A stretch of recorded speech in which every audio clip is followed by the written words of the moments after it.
तो क्या वाकई ये जो 60% प्रतिनिधित्व करने वाले नेता हैं, ये मोदी को चैलेंज कर सकेंगे? सबको लगता है कि जो अभी राहुल गांधी के साथ हो रहा है वो उनके साथ भी होगा, और लगभग हो ही रहा है कि जो मीडिया है वो ठीक तरीके से खबर नहीं दिखाता है। अंतिम समय में कोई दलित चेहरा, कोई मुस्लिम चेहरा या कोई महिला चेहरा सामने लाया जाएगा। झारखंड लाइव पर आज चर्चा होगी विपक्षी गठबंधन इंडिया की तीसरी बैठक पर।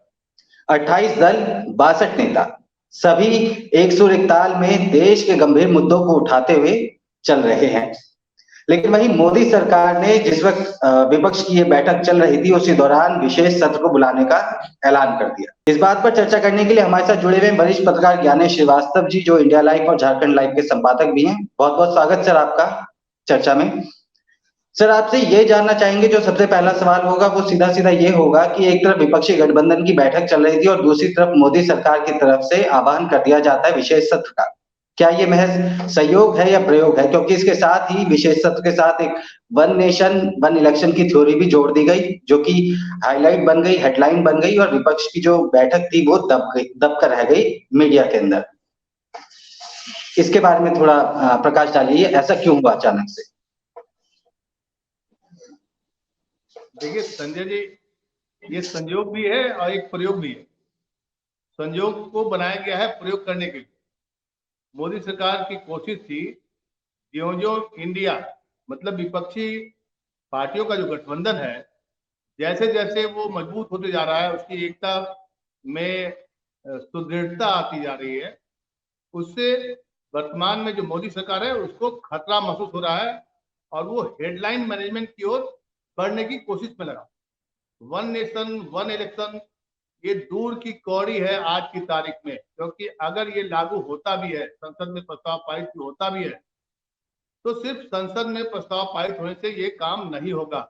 इसमें ढेर सारी कानूनी पेचीदगियां हैं, उसको सुलझाने में मान लिया वो सुलझ जाती है तो उसके बाद आपको उतना रिसोर्सेज नहीं है कि आप एक साथ में आप ये चुनाव करा सकते हैं। आपको याद होगा, हम अक्सर देखते हैं कि एक राज्य में चुनाव होता है तो कई चरणों में चुनाव कराए जाते हैं। जब एक राज्य में चुनाव होते हैं तो उसमें 6 चरण 7 चरण चुनाव क्यों किया है?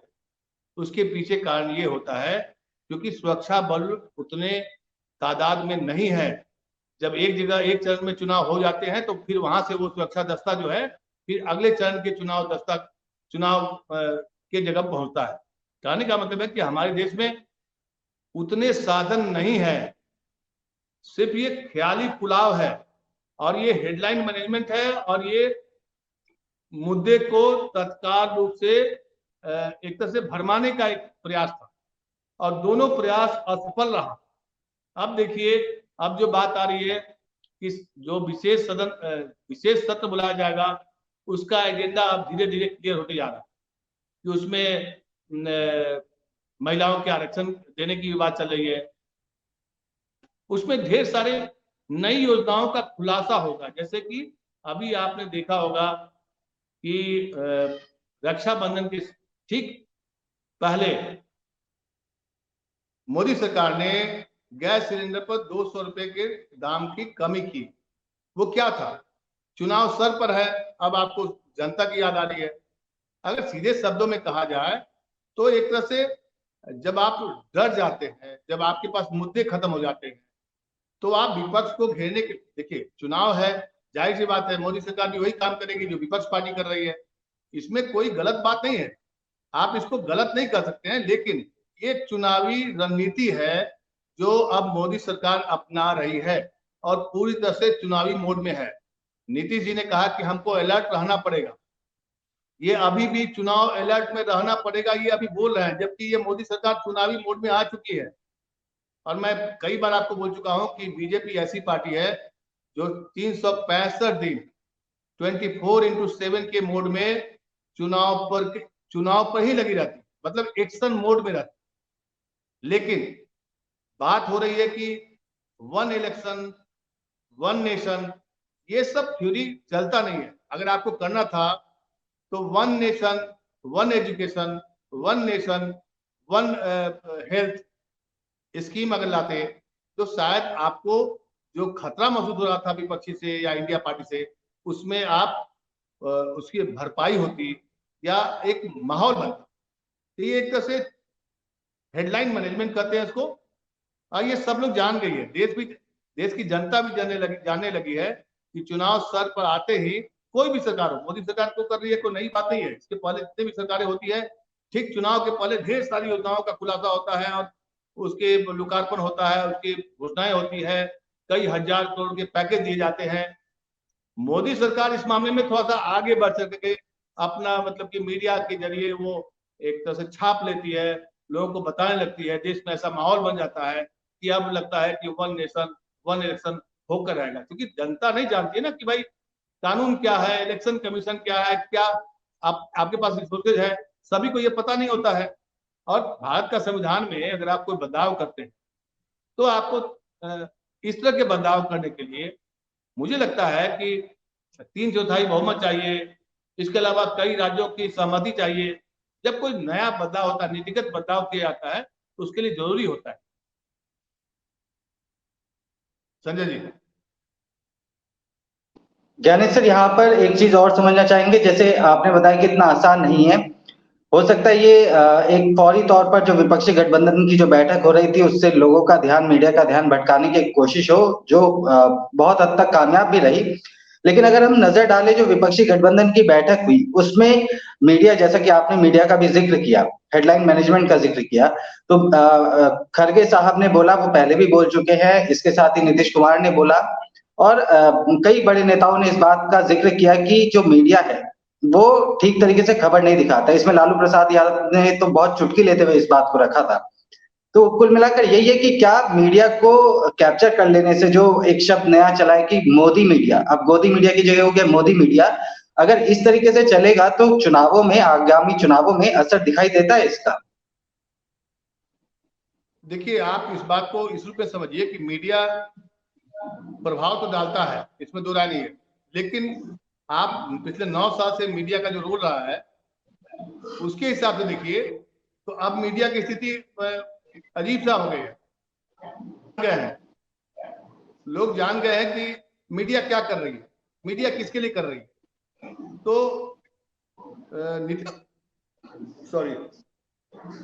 नीतीश कुमार जी ने कहा कि मीडिया भी आजाद हो जाएगा, तो कहने का मतलब है कि मीडिया की स्थिति आज की तारीख में बहुत से, मतलब एक शब्द होता है, मीडिया नहीं है, मीडिया एक फ्रंटल सेना बन गई है।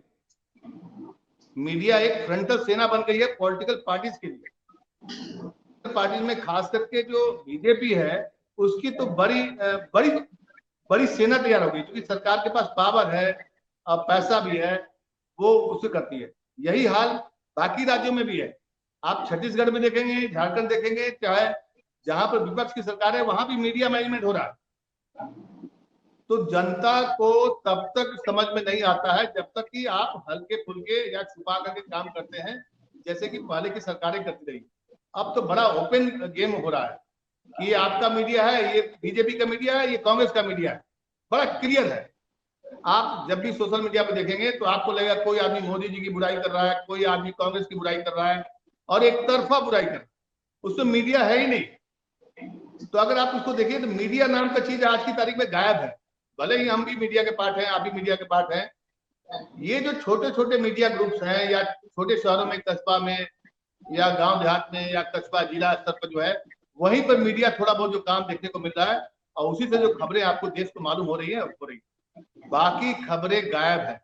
अभी 15 दिन पहले, 10 दिन पहले मिजोरम में एक रेलवे ब्रिज टूट गया, 18 मजदूरों की मौत हो गई, कहीं कोई चर्चा नहीं हुई। मीडिया का काम था बताते कि हाँ क्यों टूटी, कौन जिम्मेदार थे, रेलवे मंत्री का बयान आता, कहीं कुछ बयान नहीं है। मीडिया का पहले ये काम था कि जो कुछ हो रहा है उसको बताइए, ताकि देश की जनता समझे कि कहाँ गड़बड़ हो रहा है, कहाँ अच्छा काम हो रहा है। लेकिन आज की तारीख में मीडिया के बारे में, और जो समय समय पर राहुल गांधी बोलते हैं कि मीडिया जो है आज की तारीख में दबाव में कर रहा है, दबाव में चल रहा है, बिल्कुल सही बात है। मेरे हिसाब से तो मीडिया है ही नहीं। मीडिया का एक मुखौटा बना करके हम सब लोग ओढ़े हुए, और कहीं ना कहीं मानिए जिसकी ज्यादा रीच है, मतलब जिस मीडिया की ज्यादा रीच है, वो अब उतना ही एक्सपोज होते जा रहा है। इस चुनाव में मीडिया का कोई खास रोल नहीं होगा, बस मीडिया का रोल यही हो रहा है कि सरकार के खिलाफ जो नकारात्मक खबरें हैं वो उसको दबाया जा रहा है, सरप्रेस किया जा रहा है। देश को मालूम नहीं चल रहा है कि कहाँ क्या हो रहा है, बस देश को यही मालूम हो रहा है कि मोदी जी अच्छा कर रहे हैं, अब मोदी जी देश के लिए पैदा हुए। यही है मीडिया का मूल भाव। लेकिन यही करेक्टर दूसरे मीडिया, जो इंडिपेंडेंट मीडिया कहते हैं अपने आप को, वहां भी देखिएगा तो वहां भी दिन रात मोदी जी की बुराई होती रहती है, उनको गाली गलौज दिया जाता है, चाहे उनकी आलोचना की जाती है, और आलोचना का जो स्तर होता है वो बहुत ही घटिया होता है। वो मीडिया का स्तर नहीं होता है। हम लोगों ने मीडिया में काम किया है, फैक्ट खबर लिखिए, क्या हो रहा है क्या नहीं हो रहा है खबर लिखिए और घर जाइए। कहने का मतलब मीडिया का मतलब नहीं होता कि आप इसमें बीच में एक्स्ट्रा बाइट दीजिए आप। और ये है मीडिया का रोल इस चुनाव में बहुत ज्यादा प्रभाव नहीं डालेगा, क्योंकि अगर मीडिया प्रभाव डालता तो हाल के 2 राज्यों में अभी जो चुनाव हुए थे, आपको याद होगा, हिमाचल प्रदेश चाहे कर्नाटका, वहां पर 36 रैलियां की थी प्रधानमंत्री मोदी जी ने, और वहां पर चुनाव आप हार जाते हैं, मतलब जनता आपको नकार दी। मीडिया ने ये नहीं बताया कि मोदी मैजिक खत्म हो गया, वहां मीडिया ने ये बताया कि जेडीएस का वोट इसमें ट्रांसफर हो गया, इसी कारण कांग्रेस जीत गई। अब मीडिया का ये तरीका था समझाने का, जबकि आप क्लियर कट में समझा सकते हैं। आपको और हमको पार्टी बनने की क्या जरूरत है? जैसे आज की तारीख में आप इस बात को मानेंगे कि मोदी जी का कितना भी ग्राफ गिर जाए, लेकिन मोदी जी वन मैन तो है आज की तारीख में, बीजेपी मोदी यानी बीजेपी, बीजेपी यानी मोदी जी। और ये जो करेक्टर है, यही मोदी जी को भी उठाया है और यही बीजेपी को भी उठाया है, लेकिन यही करेक्टर मोदी जी को भी डुबा रहा है और बीजेपी को भी उसमें नुकसान हो रहा है। समझने की बात यह है कि जो इंडिया वाले जो बता रहे थे, कोई गलत नहीं बता रहे थे, लेकिन दुर्भाग्य इस बात का है संजय जी कि मीडिया जो बचा हुआ है, थोड़ा बहुत जो बचा हुआ है देश में, उसके सामने एक बहुत बड़ा धर्म संकट है कि अगर वो सच खबर दिखाता है तो वो उस राज्य सरकार के लिए या उस केंद्र सरकार के लिए या एक पर्टिकुलर पार्टी के लिए वो गद्दार हो जाता है। वो कहते हैं कि उसको देश विरोधी हो जाता है। आप तो मीडिया में खबर दिखाएंगे तो आप सीधे देश विरोधी का आपको तमगा मिल जाए। और जो हालात है वो बहुत से बदतर है, लेकिन लोकतंत्र में मीडिया ही सब कुछ तय करता है, ये गलतफहमी नेताओं को भी नहीं होनी चाहिए, और ना मीडिया में जो काम कर रहे हैं लोग जो जुड़े हुए हैं पॉलिटिकल पार्टी के साथ में या जो पॉलिटिकल पार्टी के लिए कर रहे हैं उनको भी नहीं रखना चाहिए। जनता जनार्दन जो होती है वो सबसे अंतिम होता है, और उसका जब मूड बदलता है तो मीडिया क्या किसी को भी नहीं पता चलता है। उसको एक शब्द दिया गया है पॉलिटिकल साइंस में, अंडर करंट कहते हैं। अगर पावर से सब कुछ होता तो 5 साल के बाद चुनाव नहीं होता, इंदिरा गांधी नहीं आती, वाजपेयी जी की जमानत जब्त नहीं होती। आप जो चुनावी इतिहास को देखेंगे ना, लालू यादव भी 15 साल राजपाट किए थे बिहार में, प्रचंड राजपाट था। आप जिस राज्य में देखिए छत्रप था, लगता था कि उन्हीं का राजपाट चलते रहेगा जीवन भर।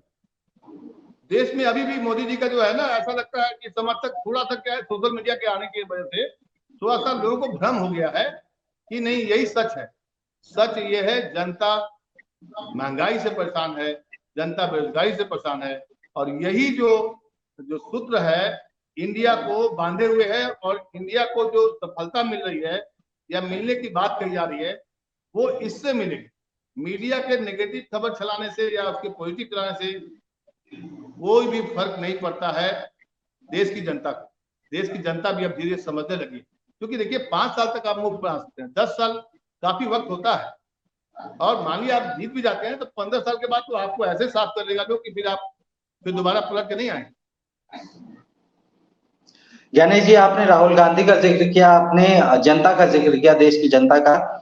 राहुल गांधी ने अपने कल जो स्पीच दी थी छोटी सी, उसमें एक चीज का जिक्र किया था। उन्होंने कहा था कि यहाँ पर जितने भी नेता इकट्ठे हुए हैं, जुटे हैं, वो सभी देश की 60% जो जनता है उनका प्रतिनिधित्व करते हैं।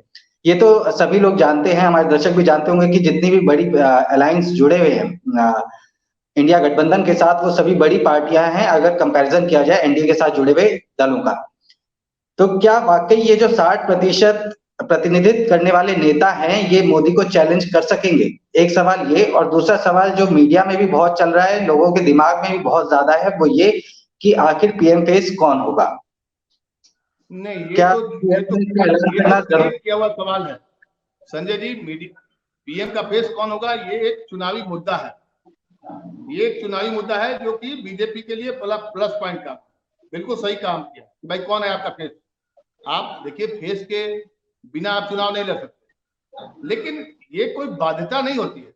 कई बार इसके लिए आप मांगिए, कर्नाटक में आप चुनाव लड़े तो वहां तो फेस कौन था पता नहीं चल रहा था, लेकिन बीजेपी वर्सेस कांग्रेस हो रही थी। अब बीजेपी मतलब मोदी जी के फेस पर लड़ा जा रहा था चुनाव। जहां भी जीत होती है तो वहां मोदी जी जीतते हैं, जहां हार होती है वहां राज्य का नेतृत्व तो जिम्मेदार होता है। फेस वैल्यू तो एक बड़ा फैक्टर होता है, लेकिन जब गठबंधन होता है तो गठबंधन का संकट यही है, फेस कौन होगा पहला। क्योंकि क्या है ना कि अभी आप याद करिएगा 2 साल पहले तक कोई विपक्ष एक होने को तैयार नहीं, लेकिन जैसे ही राहुल गांधी की जो पदयात्रा शुरू हुई और राहुल गांधी की जो संसद सदस्यता चली गई और उसने जो लड़ाई लड़ी, उससे ये लगा कि अगर मान लिया आज हम लोग एक नहीं होंगे तो ये हो सकता है कि हमारे साथ भी यही दोहराया जाए। क्योंकि राज्य की सरकारें भी लगातार ईडी सीबीआई के छापे से परेशान है, और परेशान ही नहीं है बल्कि सबको लगता है कि जो अभी राहुल गांधी के साथ हो रहा है वो उनके साथ भी होगा, और लगभग हो ही रहा है। आप हेमंत सोरेन को भी ईडी का नोटिस आता है, फिर आपको ममता बनर्जी को भी तंग किया जाता है। कहने का मतलब है कि आज की तारीख में जो विपक्ष की एकता हुई है ये भी एक बड़ा चेहरा है, लेकिन ये भी स्वाभाविक तौर पर आप समझिए इस बात को कि विपक्ष का बड़ा जो धड़ा है, लालू यादव की बात सुनिए चाहे नीतीश कुमार की बात सुनिए, सब लोग कांग्रेस के लीडरशिप को तो मानते ही हैं। क्योंकि दिक्कत यह है कि कांग्रेस के पास सीट अभी कम है। उसके अभी हाल ही में, हालांकि कांग्रेस जब कर्नाटक में चुनाव जीती है तो उसका मनोबल बहुत हाई है, और लगातार मोदी जी से अगर कोई लड़ रहा है या बीजेपी से कोई लड़ाई लड़ रहा है, राजनीतिक लड़ाई, तो वो कांग्रेस और राहुल गांधी, इसमें दो राय नहीं। सब लोग अपने राज्यों तक ही सीमित है कि राहुल गांधी अपने आप को समर्पित कर दिए हैं इस लड़ाई में लड़ने के लिए। तो जाहिर सी बात है पीएम का फेस कौन होगा, उसमें कांग्रेस की रणनीति बहुत हद तक काम करेगी। अब मुझे ऐसा लग रहा है कि कांग्रेस के राहुल गांधी, चुनाव तो उनके नाम पर लड़ा जा रहा है क्योंकि राहुल गांधी एक तरह से लड़ाई लड़ रहे हैं, लेकिन अंतिम समय में कोई दलित चेहरा, कोई मुस्लिम चेहरा या कोई महिला चेहरा सामने लाया जाएगा, लेकिन उसमें भी सहभागिता या बड़ा स्टेक जो पसंदीदा होगा, पसंद करेगा, वो कांग्रेस की भूमिका उसमें महत्वपूर्ण है। देवगौड़ा जी को, सॉरी, खड़गे जी को भी बनाया जा सकता है, क्योंकि राहुल गांधी जिस तरीके से राजनीति कर रहे हैं मुझे नहीं लगता है कि वो प्रधानमंत्री का पद एक्सेप्ट करेंगे। क्योंकि मुझे लगता है कि प्रधानमंत्री का पद का एक्सेप्ट करने का मतलब होता है कि विपक्ष की पार्टियों में थोड़ा सा बिखराव हो। राहुल गांधी से तो बहुत लोगों को लगता है कि बहुत हल्के हैं, हालांकि अब उनका कद बाकी से काफी आगे बढ़ चुका है। बाकी सारे लोग पीछे हो चुके हैं राहुल गांधी के कद के सामने। लेकिन ये मसला 2 साल पहले तक नहीं था। 2 साल पहले तक राहुल गांधी एक हल्के नेता के रूप में माने जा रहे थे, लगातार चुनाव हार रहे थे, वो जब अध्यक्ष थे तब भी चुनाव हारे थे।